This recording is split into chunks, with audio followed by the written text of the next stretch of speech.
So for the first step for this practical fitness assessment, we're going to take our client's resting heart rate and resting blood pressure before we get them doing the examination. So first of all, we're going to strap our client to the blood pressure. And what we're going to do is we're going to get her in a resting position while we take her resting blood pressure. And two things we've got to remember is that the systolic number is the higher number that represents the pressure for when the heart is beating, and the diastolic is the lower number, and that represents the pressure while the heart is resting in between beats.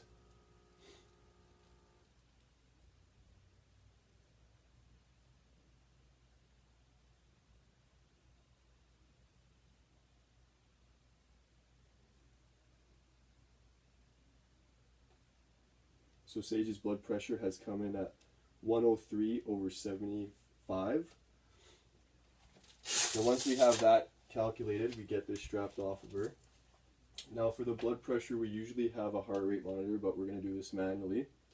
And what you want to do is you want to look for the client's radial artery and take her beats per minute on a 10-second count.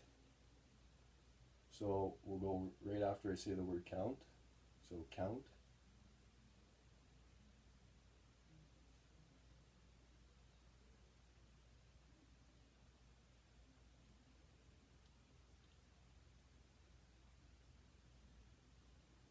So Sage is at 10 beats per minute, which 10 times 6 is 60 beats per minute. So again, we'll have that calculated in our data sheet for you. So for our second assessment, we're going to take the height and weight of our client. So first what we're going to do is we're going to take the height of my client Sage. And now what that is going to take is we're going to have the client line up with back against the tape.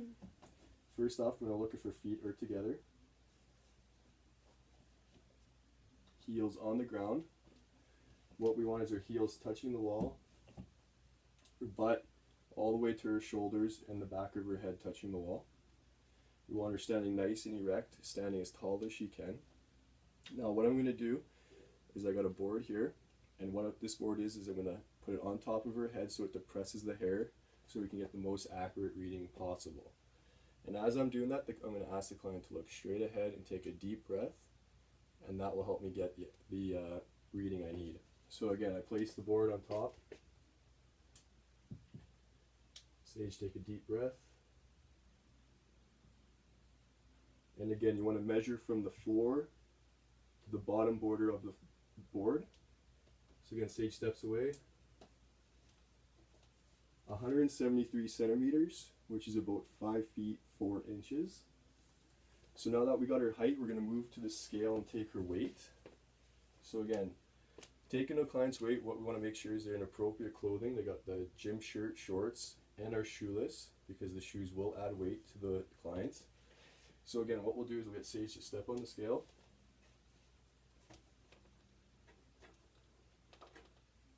And she weighs in at 116 pounds. So again, 5'4" and 116 pounds. So for our third assessment for this assignment, what we're looking for in our client is the waist circumference. Now how to get the information is you're going to have your client face one way, so her right side is presented. And as a trainer, what you're going to do is you're going to get on one knee on her right side. And what you wanted to do is you want to have her feet shoulder width apart, and her hands crossed in a relaxed manner over her chest, touching her shoulders. There you go. And again, what we want to do now is to get the reading is that we want to find the top of the iliac crest. So to find that is you want to take your finger and find the upper part or upper border of the right hip bone. And that will be the iliac crest, the top border of the iliac crest, and that's going to be your guideline. So again, you take, as soon as you find it, put a dot or a line, because that will be your guideline. So once you have that figured out, and when you're taking a waist circumference measurement, you want to make sure your client has all her abdomen clear of clothing or any kind of cloth-like material. So again, I'm going to put this start of the tape at the start of the line.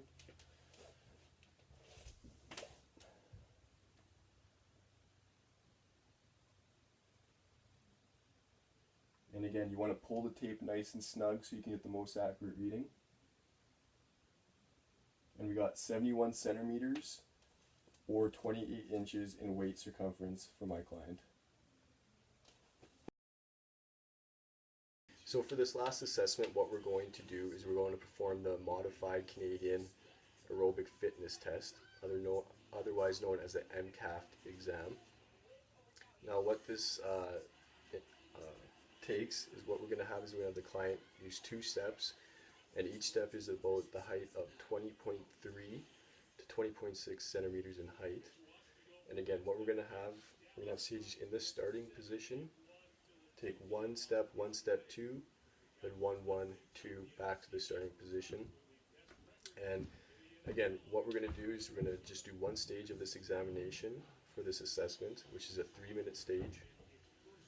And then next what we're going to do is we're going to, after the test is done, we're going to sit her down and take her heart rate and blood pressure. And there are also her RPE rating for this examination. So again, what I'm going to do is I'm going to tap Sage on the shoulder. That will start 3 minutes for the stage. And then we'll keep going until the examination is over. And again, we'll collect the data after that.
So now that Sage has just completed the first stage, the only stage for this assessment, which is 3 minutes long.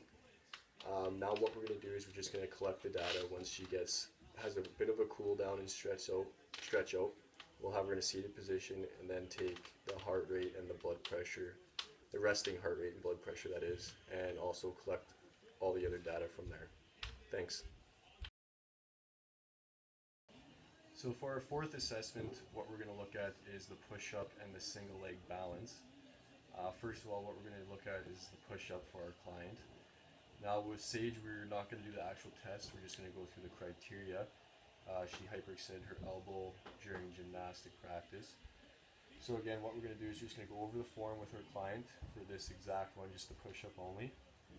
So just to remember what there's no time limit on this, so it's not a rush for the client to do this assessment. So just for the starting position, what we get is we have Sage lie on her stomach with her legs together. And again, we're going to have her hands forward, which they are, and again under shoulders. Now as a trainer, if you can step over your client and see all of her hands, it's too wide. If you can't see any, it's too narrow. But with Sage, we can see half of her hand, which is perfect, so she's just shoulder width apart. Now again, when she executes the push-up, she's going to push up with her arms and elbows fully extended. And now since we're working with a female instead of a male, the male you'd use the toes as a pivot point, but for the female we use the knees as a pivot point. So as she pushes up, she's going to keep the upper body straight and then return back to the position which she's in now. Now as she's executing this push-up, she's got to remember that the stomach should not touch the ground. But then again, now we're dealing with a female, the lower legs and feet can touch the ground as she's executing the push-up, but the stomach should not touch. Now again, the test can stop with the client when her form falters for 2 or more reps. And again, if incorrect form for that amount of time happens, that means we terminate the test. And also, incorrect form does not count as a push-up. She has to have the perfect form as she executes the push-up. Now, one more thing that we should do while she's doing this test is that we want to encourage the client to avoid breath holding and to exhale on effort. So her push, exhale, inhale as she goes down.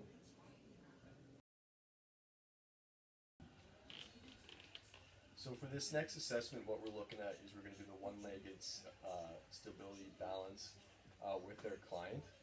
So what we're going to do is we're going to ask the client to remove their shoes, which Sage already did. We're going to get them to have their arms crossed and their hands on the opposite shoulder. So what we get is with Sage to cross her hands, so opposite shoulder. Now while they're doing this, we're going to ask the client to focus ahead and instruct the client to lift one leg, but not right now. And as the client lifts that one leg, that's when we'll start the timing. And a couple protocols for this examination is the test will terminate when the client can no longer sustain his or her balance. And again, if there is a falter in the balance, we must terminate and we'll move on to the next set, which is just the opposite leg. And then once we get both legs done with the client's eyes open, we'll have the client repeat the test with the eyes closed. So again, I got my data sheet here, and I'm just going to step out off the screen and instruct Sage to lift the leg, and that's when I'll start timing the 45 seconds for each leg. And again, she has a safe object here just in case she does lose her balance. She has something to catch herself on. So again, I'll step out and I'll tell Sage to start.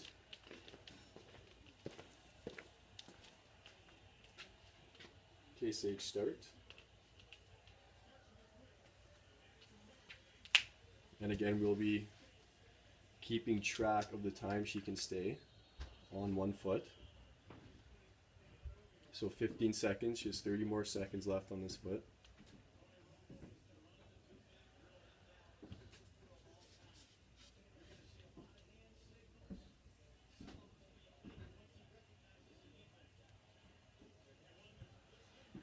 Now 15 more seconds.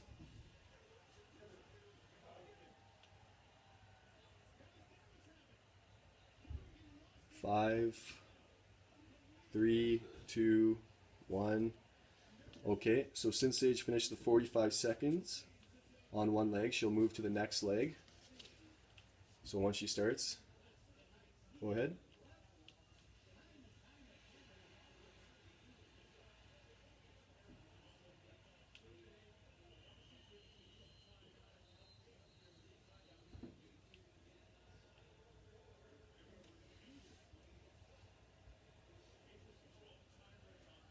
another 20 seconds for Sage.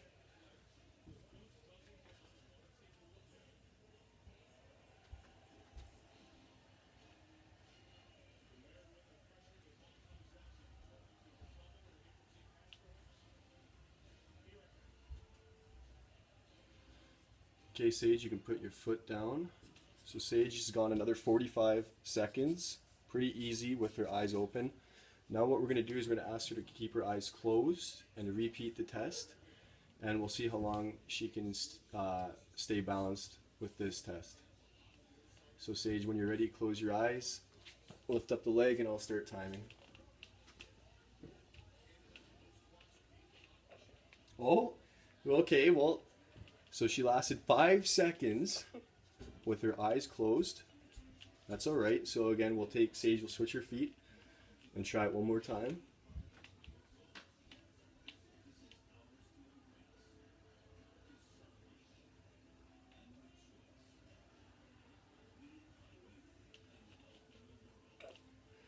"13 seconds. Sage lasted on the second set with her eyes closed.